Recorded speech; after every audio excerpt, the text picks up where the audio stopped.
Good morning, everyone. Oh, I'm just sitting here watching them all play and be rowdy. Look at Simon and in the toy box. And I heard Miss Candy, she got neglected, I guess, and left outside. You going out, Reba? You're coming in, Reba. Oh, I need to get some housework done up, but they're all over the place wanting to play in here more than outside. But they're going out today. We've got some false spring weather today. I think it's going to be in the 70s. So they're going to get to spend plenty of time outside playing. And I'll get my floors cleaned up and everything while they're outside. But for now, they're just playing around in here. Simon and Benny are growing up so nicely. And I was just looking, Reba will be 6 months old this month. About the end of the month, she'll be 6 months old. She's gonna be a little thing because she's almost her full body size right now. She'll get a lot more muscly, but I think she's about as tall and about as long as she's gonna get. And she's my girl. They all are, but Reba, I don't know, something about the moment that baby was born, she captivated my attention. And of course they all do. Sheba's my girl. She sleeps with me. Delilah's my number one girl. She's my sidekick that helps keep order in the house, and she's just such a good little alpha mama. She just keeps everything in order. Chloe, she's a unique girl, all of her own personality, but sweet and loving, and I can't wait to have a litter of puppies with her, which I'm hoping is coming pretty soon. She's acting like she's in preheat. Her and Sheba both are starting to look a little bit like it, but Chloe is actually getting kind of that emotional state they get. Hold me, oh, hold me. Just all, she wants to be lovable and affectionate. I noticed yesterday that Simon and Benny, they've been eating out of this little pan set right here at the end of the freezer, side by side all this time. And then, oh goodness, Delilah. Dee, you better knock it off. Both of you. Hey, be nice. Yeah, Delilah won, didn't she? She was like, I quit. Delilah's like, I'm not quitting, it's mine. And anyway, yesterday I fed Simon and Benny. We're feeding them separate so they actually get to eat their food without the adults taking it away. And they've been eating side by side until today. Today we're separating them, and one of them eats here at the end of the freezer and the other one will eat on the other end, because I noticed it looked like Benny was trying to dominate the food bowls, and he wasn't just taking the food, but he wasn't let Simon eat the food. So I was like, okay, it's time to separate them. They can't eat side by side now. And this morning we did it that way, and it worked out good. We just separated them, let one of them eat right there, and one of them ate down there on the very end where Chloe is.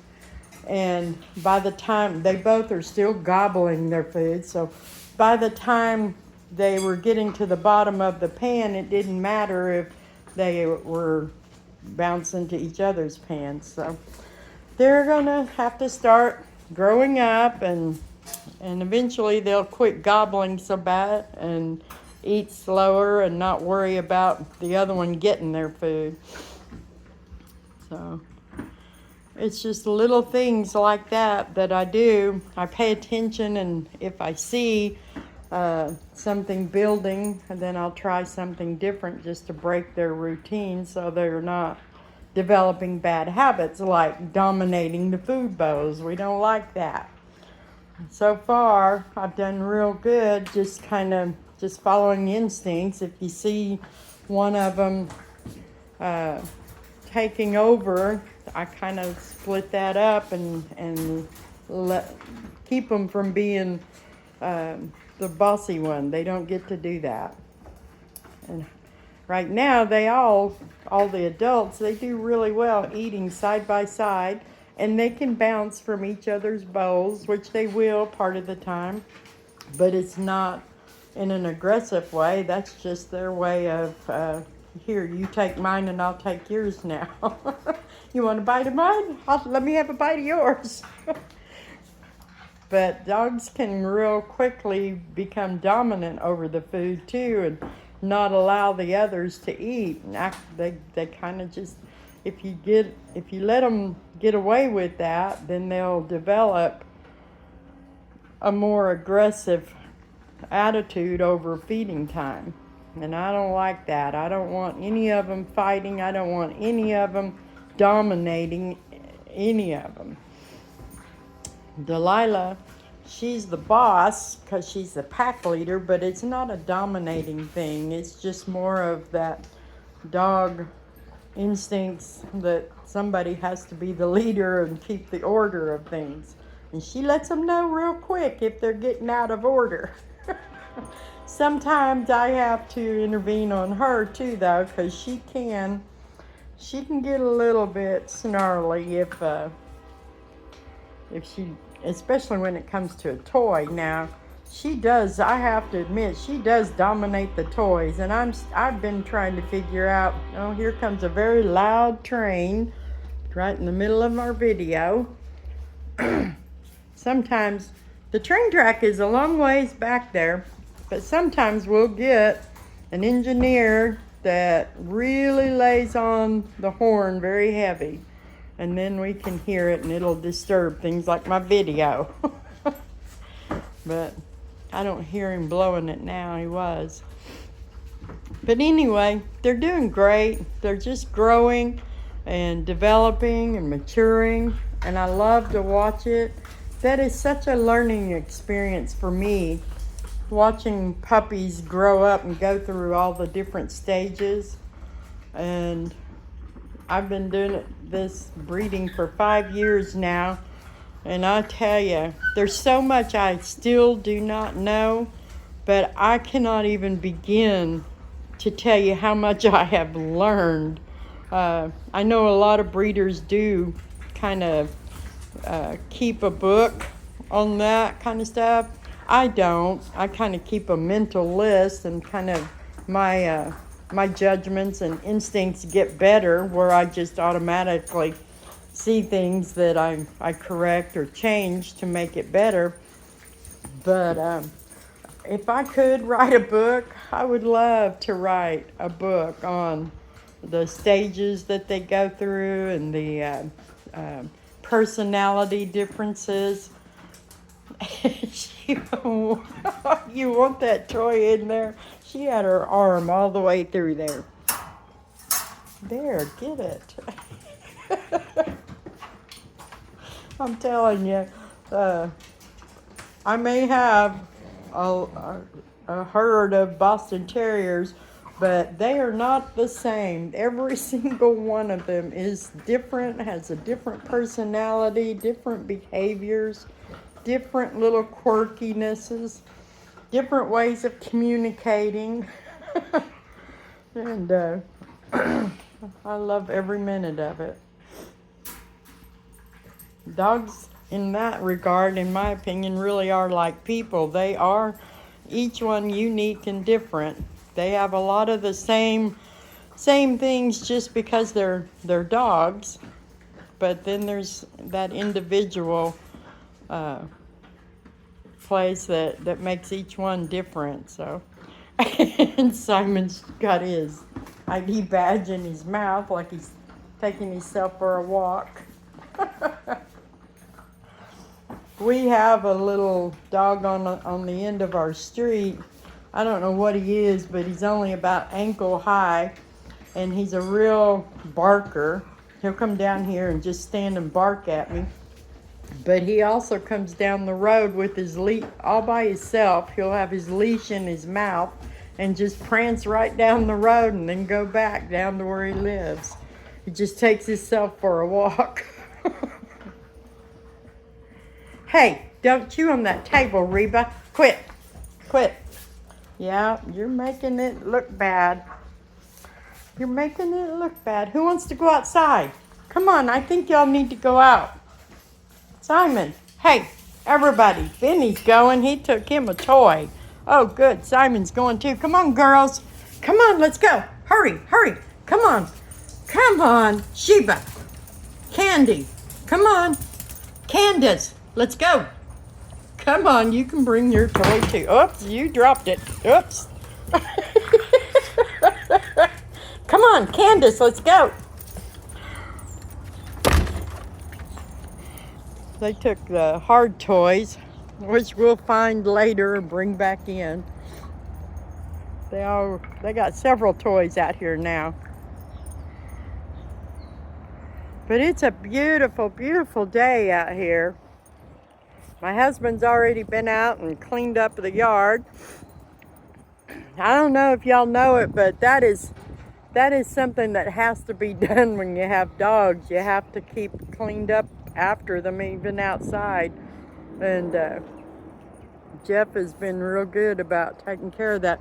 I used to do it when Jeff was working, but now he gets out here early and gets that taken care of so they can play without getting into stuff they shouldn't be.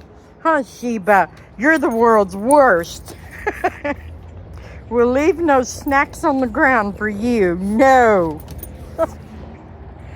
But that's one of the gross things. I had someone ask me recently, what do you do about dogs when they start eating that poop stuff? And I was like, it is something that you can correct them, and they'll mostly they won't do it, but they're almost always gonna do it. If they are, all of them will do it, but most of them can be trained to stop doing it. But some of them, I don't care how much you train them, they're gonna do it. And sometimes I think it comes from being a mama, but I'm not sure. I know that's one reason I use the litter trays in my playpen, or my playpens with the babies. We want to start training the babies right away not to do what mamas do. Mamas clean up after the babies so much. Babies automatically learn to do that. And with the litter tray, when everything goes right and they're actually using it, then mamas aren't cleaning and babies aren't learning that nasty trait. But then they grow up and they come outside and they start putting everything in their mouths. And if you have one, I'm not mentioning any names, Sheba, but if you have one, yeah, look at that shame on your face.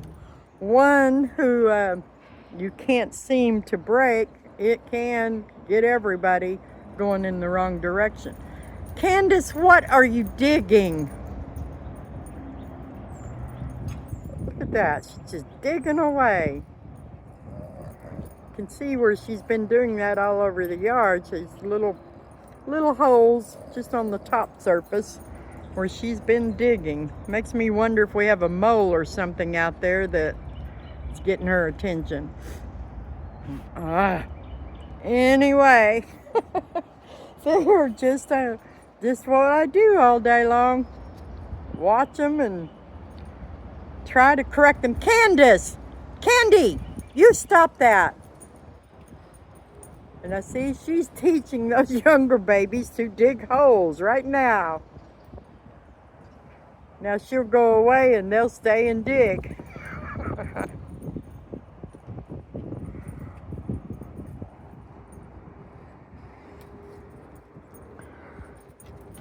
So anyway, that's what we're gonna do. We're just gonna enjoy this wonderful spring-like day. I think winter is coming back this same week though. We'll see. But anyway, y'all have a wonderful, blessed day and blessed week. And I'm sure we'll be back with more videos.